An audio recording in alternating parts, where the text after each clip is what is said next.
Jewellery designing एक art है और जितने तरह की ज्वेलरी अब मार्केट में आने लगी है उसने ज्वेलरी बिजनेस में एक एवोल्यूशन सा ला दिया है। तभी तो ज्वेलरी अब सिर्फ ट्रेडिशनल नहीं रही, ये फैशन और पर्सनल एक्सप्रेशन का पार्ट भी बन चुकी है। इंडिया का ज्वेलरी मार्केट तो साल 2029 तक हर साल लगभग 6% की रफ्तार से बढ़ भी रहा है, यानी इस बिजनेस में काफी ज्यादा स्कोप है। इसलिए आज यही जानते हैं कि इंडिया में इस बिजनेस को शुरू करने के जरूरी 7 स्टेप्स कौन से हैं, आपके अपने क्विक सपोर्ट चैनल पर। पहला स्टेप, मार्केट रिसर्च। जब आपने अपना ज्वेलरी डिजाइनिंग बिजनेस शुरू करने का मन बना ही लिया है तो फिर अब मार्केट रिसर्च के लिए तैयार हो जाइए, ताकि आपको पता चल सके कि आपके टारगेट कस्टमर कौन है और मार्केट में कंपटीशन कैसा है। इसके लिए सबसे पहले तो आपको ये समझना होगा कि मार्केट में फिलहाल क्या ट्रेंड कर रहा है, जैसे कि light weight daily wear, oxidised jewellery, custom bridal sets, temple jewellery, minimalistic office wear, boho style pieces या फिर पर्सनलाइज्ड नेम पेंडेंट्स जैसा कुछ। साथ ही ये भी जानना जरूरी है कि आपके टारगेट कस्टमर्स कौन हैं। क्या आप कॉलेज गोइंग गर्ल्स के लिए ज्वेलरी डिजाइन करना चाहते हैं जो ट्रेंडी, फंकी और अफोर्डेबल ज्वेलरी चाहती हैं, या फिर आप ब्राइड्स के लिए हैवी और कस्टमाइज्ड सेट्स डिजाइन करने का सोच रहे हैं। हो सकता है कि आप वर्किंग वुमेन के लिए सिंपल और क्लासी ऑफिस वेयर बनाना चाहें, या फिर मेंस ज्वेलरी की तरफ फोकस करना चाहें, जैसे रिंग्स, कड़ा या चेन। अब मार्केट रिसर्च की मदद से आपको ये जानना है कि किसका स्कोप और डिमांड सबसे ज्यादा है और आपके इंटरेस्ट और पैशन के हिसाब से कौन सा ग्रुप आपका टारगेट कस्टमर ग्रुप बन सकता है। इसे डिसाइड करने के बाद आपको ये देखना होगा कि आपके जैसे प्रोडक्ट्स मार्केट में पहले से कौन बेच रहा है और उनकी क्या प्राइस रेंज है। अगर आप अपने कॉम्पिटिटर्स के सोशल मीडिया, वेबसाइट और कस्टमर रिव्यूज को अच्छे से स्टडी करें तो उनकी स्ट्रेंथ और वीकनेस दोनों आपको पता लग सकते हैं और आसानी से आप जान सकते हैं कि वो किस खास बात से लोगों को अट्रैक्ट कर रहे हैं। Fast delivery, unique design detailing या कस्टमाइजेशन ऑप्शंस और उनकी कमी क्या है, ड्यूरेबिलिटी में कमी, हाई प्राइसिंग या लिमिटेड वैरायटी, ये सब ध्यान में रखकर आप न सिर्फ एक क्लियर डायरेक्शन में आगे बढ़ेंगे बल्कि मार्केट में कॉन्फिडेंटली अपनी जगह भी बना पाएंगे। दूसरा स्टेप, बिजनेस प्लान। एक स्ट्रॉन्ग बिजनेस प्लान आपकी ज्वेलरी ब्रांड के लिए रोड मैप का काम करेगा, जो आपकी वेंचर की स्केलेबिलिटी को डिफाइन करेगा, और इसे तैयार करने में आपकी market research important role play करेगी। इस प्लान में आपको अपनी प्रोडक्ट कैटेगरी को क्लियरली एक्सप्लेन करना होगा, यानी आप फाइन ज्वेलरी पर काम करेंगे या फैशन ज्वेलरी पर, आपका फोकस प्रीमियम क्वालिटी पर है या अफोर्डेबल पर, आपकी प्रोडक्ट रेंज में कौन कौन से प्रोडक्ट टाइप शामिल होंगे, जैसे oxidised earrings, resin pendants, custom name jewellery या ऑफिस वेयर मिनिमल पीसेस। इसके बाद आप बताएंगे अपनी टारगेट कस्टमर प्रोफाइलिंग के बारे में, जिसमें age group, lifestyle, fashion preferences, spending capacity और प्लेटफॉर्म यूजेस जैसे फैक्टर्स के बेस पर आपका कंज्यूमर सेगमेंट तय होगा। इसमें आप बेसिक प्राइसिंग मॉडल भी जरूर शामिल करें, जो पर डिजाइन, पर कलेक्शन या पर कंसल्टेशन हो। इसके साथ ही आपको प्रॉफिट मार्जिन्स और मंथली रेवेन्यू प्रोजेक्शंस का अंदाजा भी लगाना होगा, ताकि आपका बिजनेस प्लान एकदम क्लियर हो और आपके बिजनेस को सही डायरेक्शन में आगे बढ़ा सके और फंडिंग के लिए इन्वेस्टर्स को इम्प्रेस भी कर सके। तीसरा step, legal requirements and licences. Jewellery designing business शुरू करने के लिए आपको कुछ रजिस्ट्रेशंस और लीगल प्रोसेस को भी पूरा करना होगा, ताकि आपका बिजनेस प्रोफेशनल और रिलायबल बन सके। इसके लिए सबसे पहले तो आप अपनी कंपनी को रजिस्टर कीजिए। अगर आप अकेले से शुरू कर रहे हैं तो सोल प्रोप्राइटरशिप के तौर पर रजिस्ट्रेशन करवाइए। वहीं अगर आप किसी के साथ मिलकर के ये बिजनेस शुरू कर रहे हैं या फ्यूचर में पार्टनरशिप बढ़ाना चाहते हैं तो अपनी कंपनी को पार्टनरशिप फर्म या LLP यानी कि लिमिटेड लाइबिलिटी पार्टनरशिप के तौर पर रजिस्टर करवा सकते हैं। अपने ब्रांड का नाम और लोगो सिक्योर करने के लिए आप ट्रेडमार्क रजिस्ट्रेशन भी करा सकते हैं और बिजनेस के एनुअल टर्नओवर के अकॉर्डिंग आपको GST रजिस्ट्रेशन की जरूरत भी पड़ सकती है। अगर आप किसी फिजिकल शॉप, स्टूडियो या ऑफिस से काम करने वाले हैं तो आपको शॉप्स एंड एस्टेब्लिशमेंट्स एक्ट के तहत रजिस्ट्रेशन भी करवाना पड़ सकता है। इसलिए अपने बिजनेस से जुड़ी सभी जरूरी लीगल रिक्वायरमेंट्स पूरी कीजिए, ताकि आपका ब्रांड एक लीगल और भरोसेमंद बिजनेस बन सके। चौथा स्टेप, फंडिंग एंड सेटअप। अपने इस बिजनेस को शुरू करने के लिए आपको फंड की जरूरत तो होगी ही, जो बिजनेस की स्केल पर डिपेंड करेगा। अगर आप स्मॉल स्केल पर शुरू करना चाहते हैं तो इसके लिए आपको 10 से 50 हजार तक का इनिशियल इन्वेस्टमेंट चाहिए होगा, जिसमें डिजाइनिंग सॉफ्टवेयर, डिजाइनिंग टूल्स और प्रमोशन के खर्चे शामिल होंगे। इस स्केल पर आप घर से भी काम शुरू कर सकते हैं। बस आपको ये ध्यान रखना होगा कि वहाँ पर प्रॉपर लाइटिंग, स्टोरेज और वेंटिलेशन हो। वहीं अगर आप लार्ज स्केल पर बिजनेस स्टार्ट करने की सोच रहे हैं तो इनिशियल इन्वेस्टमेंट 5 से 10 लाख रुपए तक का हो सकता है, जिसमें high and designing software, computer और 3D प्रिंटिंग टूल्स के खर्चे शामिल होंगे।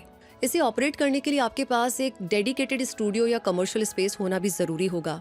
आपके स्मॉल स्केल बिजनेस के लिए फंडिंग आप अपनी पर्सनल सेविंग से भी अरेंज कर सकते हैं, या क्राउड फंडिंग प्लेटफॉर्म जैसे किकस्टार्टर का यूज करके भी फंड रेज कर सकते हैं। और लार्ज स्केल के लिए आप बैंक से माइक्रो फाइनेंस लोन ले सकते हैं, या अपने बिजनेस की ग्रोथ पोटेंशियल को साबित करके वेंचर कैपिटलिस्ट और एंजल इन्वेस्टर्स से भी इन्वेस्टमेंट ले सकते हैं। इनके अलावा गवर्नमेंट स्कीम्स PMEGP यानी prime minister's employment generation programme, Mudra loan और स्टैंड अप इंडिया भी आपको फंडिंग में मदद कर सकता है। इसलिए अपने बिजनेस की डिमांड के अकॉर्डिंग सही फंडिंग ऑप्शन को चूज करें। 5वां step, skills and tools. Jewellery designing business के लिए सही डिजाइनिंग टूल्स और टेक्निकल स्किल्स का होना बेहद जरूरी है। आपको Adobe Illustrator, Corel Draw या Rhino जैसे 2D और 3D डिजाइनिंग सॉफ्टवेयर का इस्तेमाल करना आना चाहिए। खास तौर पर अगर आप 3D डिजाइन्स में काम करना चाहते हैं तो CAD यानी कंप्यूटर एडेड डिजाइन सॉफ्टवेयर की नॉलेज होना तो बहुत ही जरूरी है, क्योंकि ये एक्यूरेट और डिटेल्ड मॉडल बनाने में आपकी मदद करता है। डिजिटल ड्राइंग को और ज्यादा प्रोफेशनल बनाने के लिए आप iPad, Wacom टैबलेट या किसी अच्छे डिजाइनिंग लैपटॉप या कंप्यूटर का इस्तेमाल कर सकते हैं। कुछ डिजाइनर्स 3D प्रिंटिंग टूल्स का भी उपयोग करते हैं, जिससे वो अपने डिजाइन्स को कस्टम साइज और शेप में फिजिकल फॉर्म में ला सकते हैं। इसके साथ ही खुद की स्किल्स को लगातार अपडेट और इम्प्रूव करते रहना भी जरूरी है। इसके लिए आप ज्वेलरी डिजाइनिंग के प्रोफेशनल कोर्सेज कर सकते हैं, वर्कशॉप्स में हिस्सा ले सकते हैं और YouTube ट्यूटोरियल से नई टेक्निक्स को सीख सकते हैं। इससे न केवल आपकी क्रिएटिविटी बढ़ेगी, बल्कि मार्केट में कंपटीशन के बीच आप अपनी स्ट्रॉन्ग पोजीशन भी बना पाएंगे। अपने बिजनेस की शुरुआती फेज में आप फ्रीलांसिंग वेबसाइट्स जैसे अपवर्क या फाइवर पर क्लाइंट वर्क करके एक्सपीरियंस के जरिए भी अपनी स्किल्स को अपग्रेड कर सकते हैं। 6वां step, brand name and visual identity. अपनी बनाई ज्वेलरी डिजाइन्स के जरिए अपनी क्रिएटिविटी और इनोवेशन को शोकेस करने के लिए आपके पास एक ब्रांड नेम होना जरूरी है, जो कि आपको एक पहचान देगा। ये नाम यूनिक भी होने चाहिए और आपके डिजाइन्स के स्टाइल और आपके टारगेट कस्टमर्स से मैच करता हुआ होना चाहिए। जैसे अगर आप मॉडर्न और मिनिमल ज्वेलरी डिजाइन करते हैं तो नाम भी उसी तरह सॉफ्ट और एलिगेंट होना चाहिए, और अगर आप ट्रेडिशनल या हैंडक्राफ्टेड डिजाइन करते हैं तो नाम में थोड़ा क्लासिकल टच होना चाहिए। इस यूनिक ब्रांड नेम के साथ साथ एक simple but attractive logo design करना भी जरूरी होगा। इसके लिए आप कैनवा या Adobe Express जैसे ऑनलाइन टूल्स का इस्तेमाल कर सकते हैं। आपका लोगो आपके ब्रांड का चेहरा होता है, इसलिए इसमें आपके डिजाइन स्टाइल और कलर स्कीम की झलक होनी चाहिए। अब जब ब्रांड नेम और लोगो तैयार हो जाए, तब सोशल मीडिया पर अपनी डिजाइनिंग सर्विस को प्रमोट करने के लिए इंस्टाग्राम, फेसबुक पेज और व्हाट्सएप बिजनेस अकाउंट बनाइए। इंस्टाग्राम ज्वेलरी डिजाइनर्स के लिए एक बहुत ही अच्छा प्लेटफॉर्म है, क्योंकि यहाँ पर आप अपने डिजाइनों की प्रोसेस, स्केच, डिजिटल रेंडर और फाइनल लुक्स को एक अट्रैक्टिव तरीके से दिखा सकते हैं। आपकी प्रोफाइल का लुक यानी उसकी थीम, कलर्स, फिल्टर्स और कैप्शंस जैसी हर एक चीज कंसिस्टेंट होनी चाहिए, ताकि लोग आपके ब्रांड को देखकर तुरंत पहचान सके। इसके अलावा आप Pinterest पर भी अपने डिजाइन पोस्ट कर सकते हैं, जो खास तौर पर इंस्पिरेशन और क्रिएटिव वर्क देखने वाले यूजर्स को टारगेट करता है। लिंक्डइन पर भी प्रोफेशनल नेटवर्किंग और B2B यानी बिजनेस टू बिजनेस क्लाइंट्स के लिए अपनी प्रेजेंस बनाना फायदेमंद हो सकता है। अगर आप अपनी एक डिजाइन पोर्टफोलियो वेबसाइट भी बना लेंगे तो इस पर आपकी बेस्ट डिजाइन्स, स्केचेस और फाइनल आउटपुट्स को देखना काफी आसान हो जाएगा। अब fashion designers, stylist, wedding planners या ज्वेलरी मैन्युफैक्चरर्स के साथ कोलैबोरेशन भी कर सकते हैं, जिससे आपके ब्रांड को एक्सपोजर भी मिले और क्लाइंट बेस भी काफी ज्यादा बढ़ सके। और इस तरह आपके ब्रांड की एक स्ट्रॉन्ग आइडेंटिटी बनेगी, जो कि आपके बिजनेस को ग्रो करने में बहुत मदद करेगी। 7वां step, customer relation and feedback. Jewellery designing business में सिर्फ अच्छे डिजाइन बनाना ही काफी नहीं होगा। बिजनेस को ग्रो करने के लिए कस्टमर्स के साथ स्ट्रॉन्ग बॉन्ड भी शेयर करना होगा। इसके लिए आप कुछ छोटी छोटी लेकिन स्पेशल चीजें कर सकते हैं। जैसे जब कोई कस्टमर आपसे डिजाइन मंगवाए, वो चाहे स्केच हो, डिजिटल डिजाइन हो या कस्टम ऑर्डर के लिए कंसल्टेशन हो, उस हर डिजाइन के साथ आप एक छोटा सा थैंक यू नोट भेज सकते हैं, जिसमें कस्टमर का नाम और खरीदी हुई डिजाइन का जिक्र हो। इससे कस्टमर को लगेगा कि आपने उनके लिए खास समय निकाला है। अपने डिजाइन प्रेजेंटेशन को भी खूबसूरत और प्रोफेशनल बनाना जरूरी होगा, ताकि जब आप कोई कस्टम डिजाइन या कॉन्सेप्ट भेजे तो वो क्लीन, स्टाइलिश और अट्रैक्टिव लगे। और जब आप प्रिंटेबल या वेरेबल डिजाइन दे रहे हो तो उसकी पैकेजिंग भी नीट और ब्रांडेड होनी चाहिए। इसके साथ ही कस्टमर से फीडबैक लेना भी बहुत जरूरी होगा, चाहे वो व्हाट्सएप पर हो या फिर इंस्टाग्राम DMs में या गूगल फॉर्म के जरिए आपसे जुड़े हों। उनकी परमिशन से उनके पॉजिटिव फीडबैक को अपनी स्टोरीज या पोस्ट में शेयर कीजिए, ताकि नए कस्टमर भी आपकी सर्विस पर भरोसा कर सके। किसी भी सवाल या शिकायत का जवाब जल्दी और प्रोफेशनल तरीके से दीजिए ताकि आपकी अच्छी सर्विस क्वालिटी भी शो हो। और हाँ, अपने पुराने कस्टमर्स को वापस लाने के लिए आप ओकेजनल ऑफर्स, सीजनल कॉम्बोज या फेस्टिव गिव अवेज भी चला सकते हैं। छोटे छोटे गिफ्ट्स, अर्ली एक्सेस और लॉयल्टी रिवॉर्ड से लोग आपसे दोबारा जुड़ने लगेंगे। अगर आप अपने कस्टमर्स को बर्थडेज या फेस्टिवल्स पर विश करेंगे तो वो आपके ब्रांड के साथ कनेक्टेड फील करेंगे। और इस तरह आपके इस बिजनेस में भी प्रोफेशनलिज्म, रिलायबिलिटी और पर्सनल कनेक्शन का बड़ा रोल है। इसलिए इसे ध्यान रखते हुए बिजनेस को आगे बढ़ाइए, क्योंकि तभी ये बहुत तेजी से आगे बढ़ पाएगा।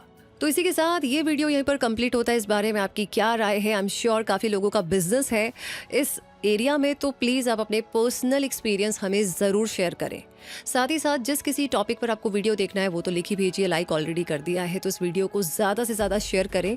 क्विक सपोर्ट चैनल को अभी तक सब्सक्राइब नहीं किया है तो ये काम तो पहली फुर्सत में कीजिए, ताकि हर नोटिफिकेशन आपको हमेशा मिले और हर जानकारी से आप अपडेट रहें। तब तक के लिए मैं रूबी पारिक आपसे कहूंगी कि हम मिलेंगे बहुत जल्दी ही। आप रखिए अपना बहुत सारा ध्यान, हमेशा अपने आप को अपडेट रखें, ग्रो करते रहें क्विक सपोर्ट के साथ। धन्यवाद।